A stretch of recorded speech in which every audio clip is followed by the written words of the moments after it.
Senhor, sua mãe está viva. Vimos ela no mercado, gritou a empregada ao ver o retrato. Carla tinha os joelhos tremendo quando entrou pela porta da frente, as luvas amarelas ainda nas mãos, a bolsa de compras largada no chão do corredor e o rosto tão branco que Rodrigo, ao descer a escada, achou que ela ia desmaiar ali mesmo. Ela não disse nada de imediato, só apontou. O dedo enluvado de amarelo foi direto para a parede, para aquele quadro enorme que ficava na entrada da mansão, fazia anos. O retrato de uma senhora de cabelos completamente brancos, rosto sério, olhos fundos e uma coleira de pérolas no pescoço. Uma mulher que transmitia elegância e peso ao mesmo tempo. Uma mulher que, para Rodrigo, só existia naquele quadro. Senhor, ela conseguiu dizer com a voz partida. Sua mãe está viva. Eu vi ela. Vimos ela no mercado. Rodrigo parou no meio da escada. A mão foi instintivamente para a cabeça, os dedos pressionando os cabelos como se tentassem segurar os pensamentos que estavam saindo em disparada. A boca abriu, mas nenhuma palavra saiu. Carla. A voz saiu mais grossa do que ele esperava. O que você está falando? Eu vi ela, seu Rodrigo. Juro por tudo que é mais sagrado para mim. Ela estava no mercado do bairro Novo, perto da feira, de preto, com um colar, igualzinha ao retrato, igualzinha. Ele desceu os últimos degraus devagar, como se o chão pudesse ceder a qualquer momento. Foi até o quadro. Ficou parado diante do rosto da mãe. Aquele rosto pintado a óleo por um artista que a conhecia bem, que tinha capturado nele exatamente o jeito dela de olhar as coisas, como se já soubesse o que ia acontecer antes de acontecer. Dona Teresa Cavalcante havia partido há quase 3 anos. Ao menos era o que Rodrigo acreditava. Ele tinha recebido a notícia por uma carta formal, com assinatura de um advogado de uma cidade do interior, informando que a senhora Teresa havia sido encontrada em estado grave numa pequena clínica da região, que não havia resistido. Junto à carta vinha uma certidão.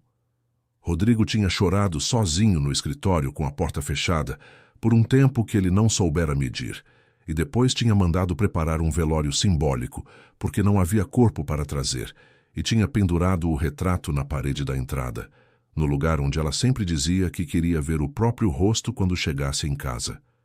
Agora Carla estava ali, com as luvas amarelas pingando o suor das mãos nervosas no mármore do piso, dizendo que havia visto aquela mulher no mercado. Senta aqui. Rodrigo puxou uma das cadeiras do corredor. Me conta com calma. Carla sentou na borda, como quem não se sente no direito de ocupar a cadeira inteira. Eu fui fazer as compras como toda semana. Aí na fila do caixa, uma senhora passou pela frente pedindo licença para todo mundo para chegar perto das frutas. De preto, com aquele colar branco. Eu olhei por causa do colar, sabe? Porque é igual ao do quadro. E aí eu olhei para o rosto dela. Senhor, quase caí para trás. Você falou com ela? Tentei. Eu falei, com licença, a senhora é. Mas ela se virou e foi embora rápido. Tinha uma mulher junto com ela, mais nova, que ficou na frente e disse que a senhora estava com pressa. Saíram antes de eu conseguir chegar perto. Rodrigo ficou de pé por um longo tempo sem dizer nada. Depois foi até a janela e ficou olhando para o jardim lá fora, com aquela expressão de quem está tentando montar um quebra-cabeça sem ter todas as peças na mão. O silêncio na entrada da mansão era pesado. Ele precisava pensar. Mas para pensar, precisava voltar ao começo. Precisava lembrar de tudo o que havia acontecido antes daquela carta chegar. Dona Teresa e Rodrigo nunca tinham sido o que se poderia chamar de mãe e filho fáceis um para o outro. Não que não houvesse amor entre eles. Havia e fundo. Mas havia também uma teimosia dos dois lados, que às vezes transformava o mesmo telhado numa arena. A grande briga começou quando Rodrigo se casou com Viviane. Dona Teresa não aprovou desde o primeiro dia. Não porque Viviane fosse má pessoa, ela deixava claro quando alguém perguntava. Mas porque ela via na nora uma mulher que havia chegado na vida do filho com pressa, como quem não queria perder tempo, e isso a incomodava num nível que ela mal sabia explicar. Tem coisa que a gente sente, Rodrigo. Não consigo te dizer exatamente o que, mas tem coisa. Ele não queria ouvir.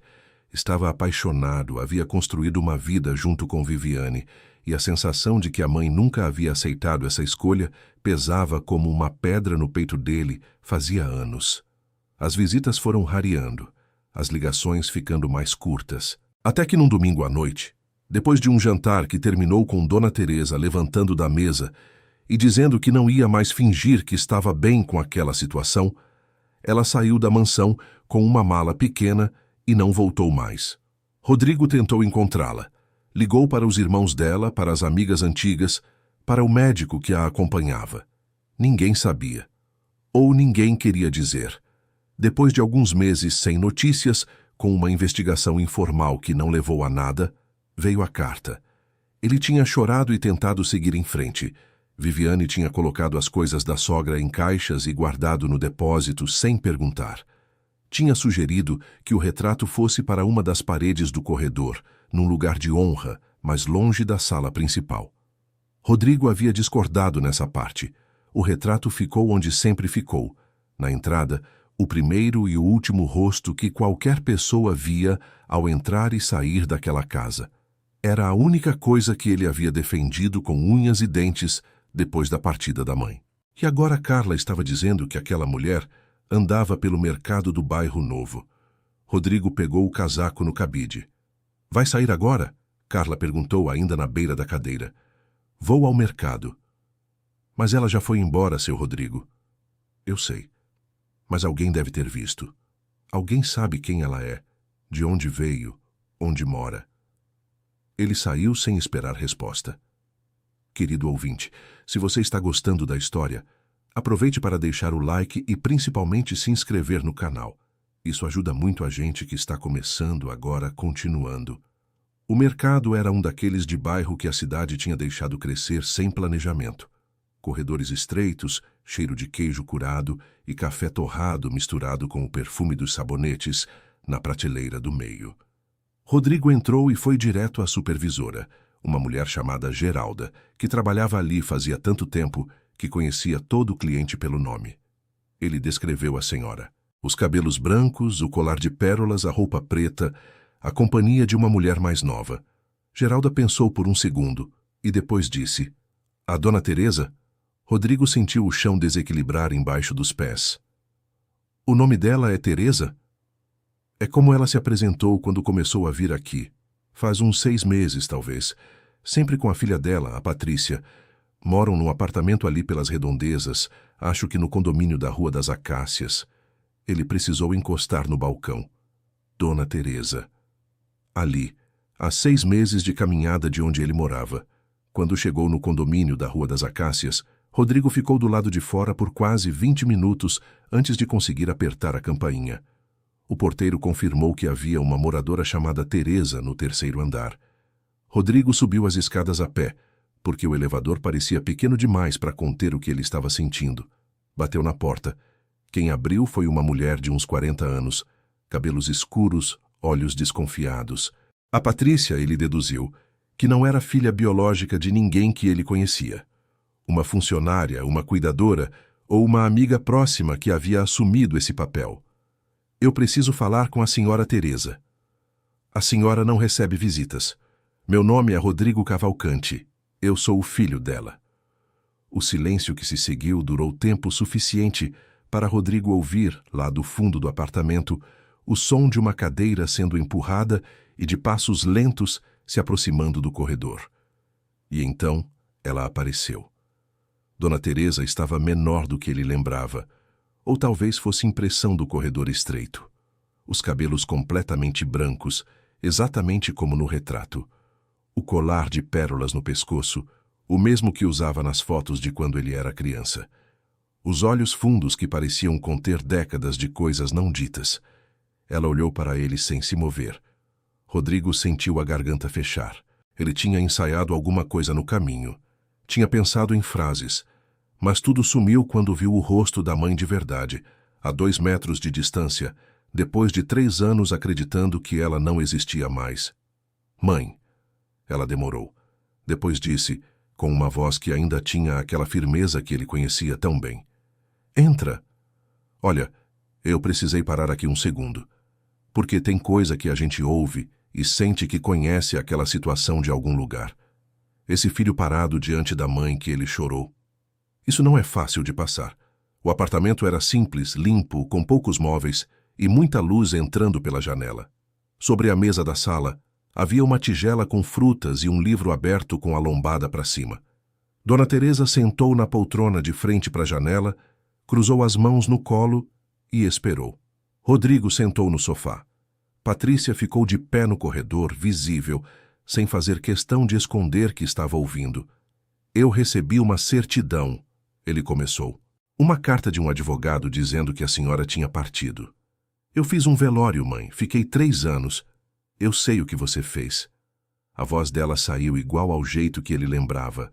Nem fria nem quente, mas pesada de significado. E eu sei que não fui eu que mandei essa carta. Rodrigo ergueu os olhos. O que a senhora está dizendo? Dona Teresa demorou de novo. Era o jeito dela, sempre havia sido, admitir o peso das palavras antes de soltá-las. Quando falou, foi olhando direto nos olhos do filho. Quando eu saí da sua casa, eu vim para cá. Paguei um quarto num hotel por semanas, enquanto procurava um lugar para ficar. Não entrei em contato porque precisava de tempo, Rodrigo. Precisava entender o que eu sentia e o que eu queria fazer com isso. Mas eu nunca desapareci do mundo. Eu continuei existindo. Então quem mandou a carta? Ela não respondeu de imediato, mas a expressão no rosto dela disse o suficiente. Rodrigo sentiu um frio que não era da temperatura do ar. Viviane. Dona Teresa não confirmou, mas não negou também. Só disse: eu recebi uma visita, uns 2 meses depois que eu saí da sua casa. Alguém que sabia onde eu estava e foi me avisar que, quanto tempo eu ficasse longe, melhor seria para todo mundo, que você já tinha seguido em frente, que a minha presença só causava problema, e que se eu tentasse entrar em contato, as coisas ficariam difíceis para pessoas que eu me importava. Pessoas que a senhora se importava? A Sônia. Dona Teresa disse o nome com cuidado. Sônia era a irmã mais nova de Rodrigo, que morava numa cidadezinha do interior com os filhos pequenos e que dependia financeiramente de uma conta que Dona Teresa mantinha no nome dela fazia anos. Me disseram que se eu aparecesse, essa conta seria encerrada. E eu sabia que os filhos da Sônia precisavam daquele dinheiro. Rodrigo ficou sem ar. A conversa continuou por mais de 1 hora. Dona Teresa contava com aquela calma que custava muito a manter, como havia passado os primeiros meses, em silêncio absoluto, acreditando que era o preço a pagar para proteger a filha. Como havia tentado, depois de 1 ano, mandar uma mensagem para Rodrigo pelo celular de uma vizinha, mas a mensagem nunca foi respondida, porque o número que ela tinha era de um celular antigo que ele havia trocado. Como havia acabado vindo parar naquele condomínio, naquele apartamento, com Patrícia, que era uma velha amiga que havia se oferecido para acompanhá-la quando viu que ela estava sozinha demais. E como havia decidido, por fim, parar de se esconder. Ir ao mercado do bairro, andar pela rua. Mesmo que ninguém fosse reconhecê-la, mesmo que fosse só para sentir que ainda fazia parte do mundo. Mas alguém reconheceu. Rodrigo disse isso com uma voz que tinha nela alguma coisa próxima da gratidão. Dona Teresa olhou para o filho, e pela primeira vez desde que ele havia entrado, uma coisa levemente diferente passou pelo rosto dela. Não era um sorriso, mas era o começo de um. A sua empregada tem olhos bons. Tem coisas que a gente não esquece. O jeito que uma mãe olha para o filho depois de muito tempo afastados é uma delas. Rodrigo não voltou para casa naquele dia. Ficou no apartamento da mãe até a noite, sentado na mesa da cozinha enquanto ela fazia chá, conversando de um jeito que eles não conversavam fazia não sabia quantos anos. Não sobre o que havia acontecido, ainda não. Ainda era cedo demais para isso. Mas sobre coisas pequenas. Sobre o livro que ela estava lendo, sobre a feira que ela frequentava toda terça-feira, sobre os pássaros que apareciam no parapeito da janela de manhã cedo. Eram conversas de quem precisa se lembrar como a voz do outro soa antes de tocar nas feridas. Quando saiu, Rodrigo foi direto para o escritório, não para casa. Viviane ligou 2 vezes. Ele não atendeu. Ele precisava de documentos. Precisava entender o que havia sido feito e como tinha sido feito. Porque uma certidão falsa não era coisa simples, exigia alguém com acesso, com conhecimento, com a frieza de levar isso adiante. E enquanto procurava nos arquivos do escritório pela pasta que guardava a correspondência daquele período, foi encontrando outras coisas que não havia percebido antes. Havia um contrato de transferência de propriedade, assinado 6 meses depois da certidão, que movia a titularidade de 2 imóveis do nome de Dona Teresa para o nome de uma empresa que ele mal se lembrava de ter criado. Uma empresa que, ao puxar os documentos, tinha como única sócia administradora o nome de Viviane. Rodrigo ficou sentado no escritório escuro por um longo tempo. Não era só sobre afastar a mãe, era sobre o que ficava depois que a mãe sumia. Era sobre herança, era sobre patrimônio, era sobre tudo que Dona Teresa havia construído a vida inteira e que, com uma certidão e uma assinatura, havia mudado de mãos silenciosamente, sem que ninguém ao redor percebesse, porque ninguém tinha motivo para procurar. Exceto que Carla tinha ido ao mercado fazer compras numa tarde de semana comum. E tinha olhos bons. Os dias que se seguiram foram os mais longos que Rodrigo viveu em muito tempo. Ele dormiu no escritório na primeira noite, num sofá desconfortável, com a cabeça cheia demais para considerar voltar para casa. Na manhã seguinte, ligou para Sônia. A irmã demorou a atender. Quando atendeu, ele percebeu pela voz que ela já sabia que alguma coisa havia mudado.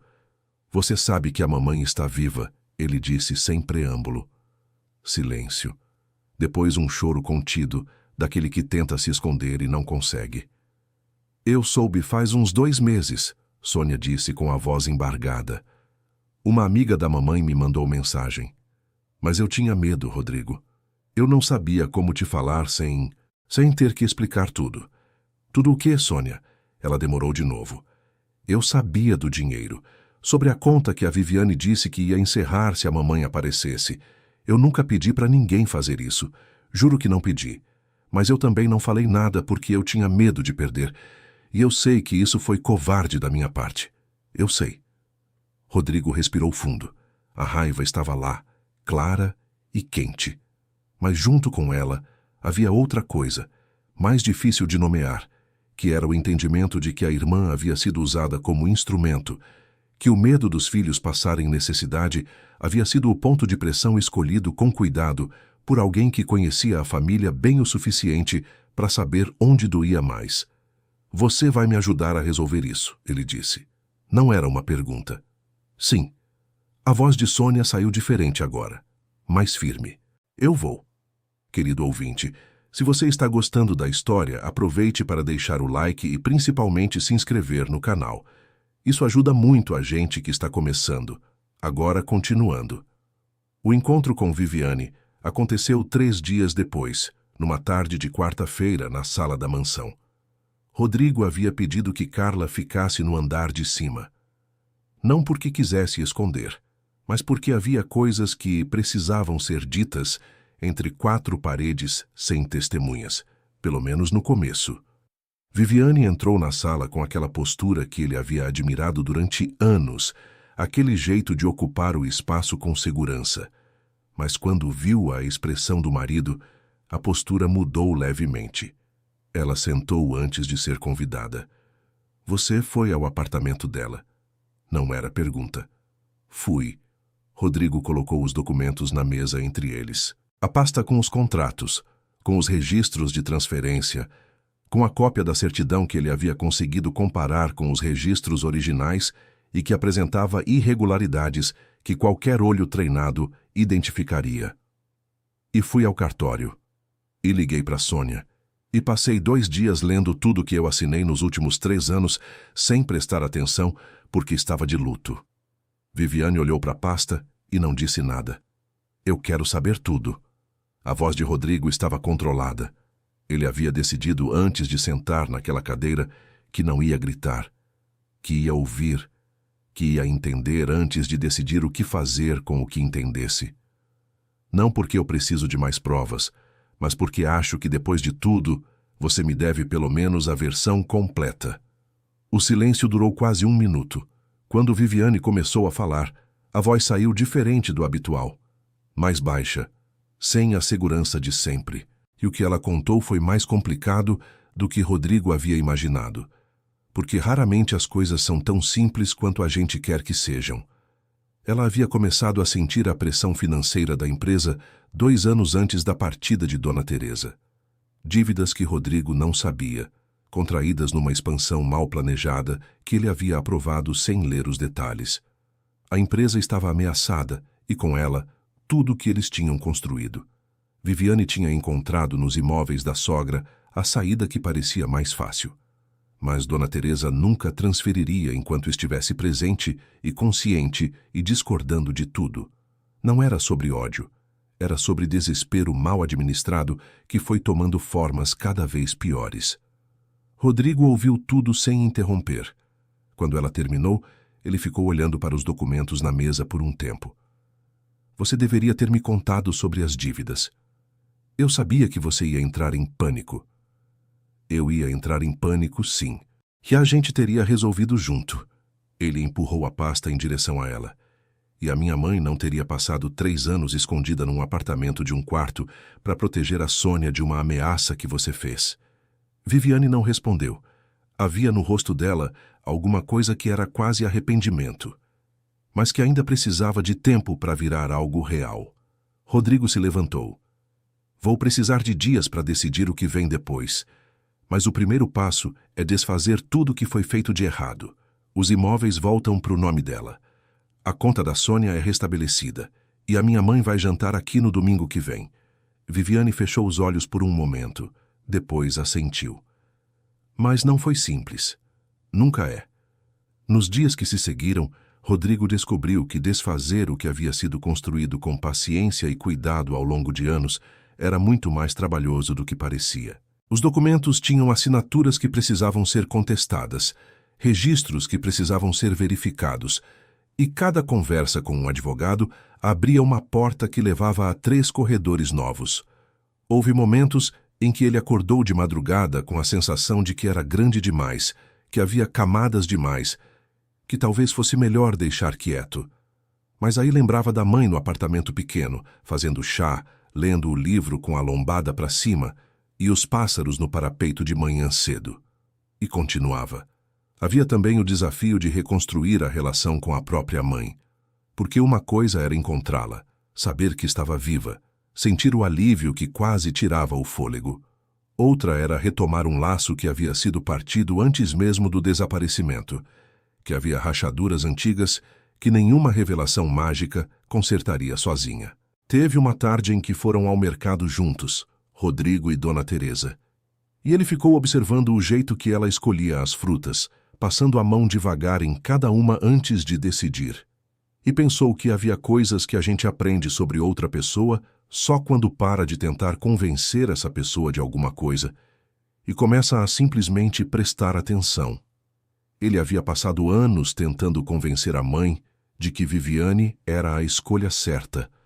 Ela havia passado anos tentando convencer o filho de que havia algo errado. Os dois tinham cometido o erro de colocar a razão acima do afeto, e o afeto tinha minguado no meio. Refazer esse caminho levava tempo, e os dois, pela primeira vez, pareciam dispostos a ter esse tempo. A conversa mais difícil aconteceu num sábado à tarde, quando Rodrigo levou a mãe até a mansão pela primeira vez desde que ela havia saído com a mala pequena anos atrás. Dona Teresa ficou parada na entrada, olhando para cima, para aquela escada de ferro ornamentado que ela mesma havia escolhido quando havia reformado a casa décadas antes. As mãos juntas na frente do corpo, o colar de pérolas no pescoço, e então ela viu o retrato. Ficou olhando para ele por um tempo que Rodrigo não tentou interromper. Era uma coisa entre ela e ela mesma, aquele quadro ali, aquela versão dela mesma que havia ficado pendurada numa parede enquanto ela existia num apartamento pequeno, a poucos quilômetros de distância. Você não tirou? Ela disse por fim. Não. Ela não disse mais nada sobre isso, mas Rodrigo achou que viu, no canto do olho dela, uma coisa que ela não teria deixado mostrar se soubesse que estava sendo observada. Carla desceu a escada nesse momento, com o pano de pó na mão e aquele jeito dela de sempre perceber quando entrar e quando não entrar. Viu Dona Teresa. Ficou parada no meio da escada. Dona Teresa olhou para ela com aquela expressão que era difícil de ler. Você foi a moça do mercado, disse a senhora. Carla assentiu, com os olhos já marejados. Fui, Dona Teresa. Me faz um favor. Dona Teresa abriu a bolsa e tirou de dentro um bilhete pequeno, dobrado, que havia estado ali por semanas. Isso aqui era para mandar para o meu filho.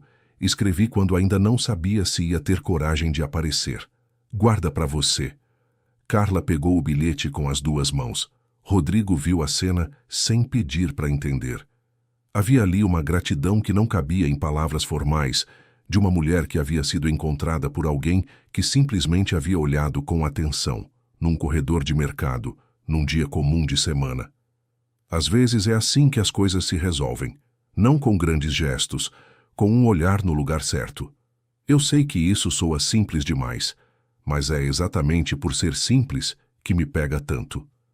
As semanas seguintes não foram fáceis, mas foram reais. Rodrigo e Viviane entraram num processo de conversa que era honesto demais para ser confortável e necessário demais para ser evitado. Ela havia começado a desfazer o que havia feito, não por obrigação legal, mas porque havia ficado sozinha na mansão durante aqueles dias e havia olhado para o retrato na entrada mais de uma vez, e alguma coisa naquele rosto tinha conseguido chegar num lugar onde as palavras de Rodrigo ainda não tinham chegado. Não estava resolvido. Talvez nunca estivesse completamente. Mas havia um esforço real dos dois lados, e por enquanto era o que havia. Sônia veio de sua cidadezinha do interior com os filhos no mês seguinte. O reencontro com a mãe aconteceu na varanda da mansão, numa tarde de domingo, com cheiro de café e o barulho das crianças correndo pelo jardim. Dona Teresa abraçou a filha por um tempo longo, sem dizer nada, e Sônia chorou no ombro da mãe como se tivesse esperado por isso fazia tempo demais. Não havia rancor ali.